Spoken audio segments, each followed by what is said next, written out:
Suami Iris Bella, Amar Zoni, ternyata mengaku trauma sampai-sampai ia dan istrinya memilih untuk mengganti nama anak keempat mereka.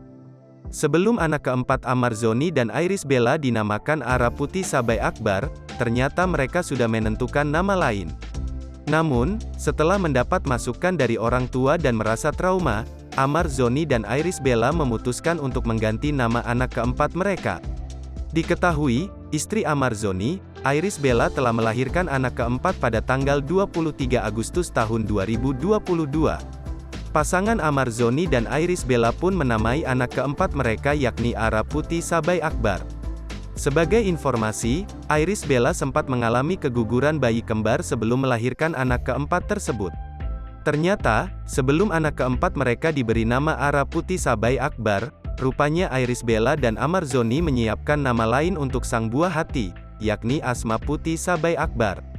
Tentu ada alasan mengapa Iris dan Amar mengganti nama mereka dari Asma ke Ara. Amar mengungkapkan, malam sebelum anak keempatnya lahir, ia makan malam dengan ibunda Iris atau sang mertua. Kala itu, diakui Amar, kalau mertuanya tidak setuju anak keempat mereka diberi nama Asma karena takut diperolok teman atau sakit-sakitan. Namun, Amar mencabut ucapannya. Sebab, ketika anak keempat mereka lahir tidak menangis diduga terlalu banyak meminum air ketuban. Amar Zoni menegaskan, bukan karena rasa takut akan kehilangan anak lagi. Melainkan, ia dan Iris Bella mengganti nama dari Asma menjadi Ara, artinya lebih baik.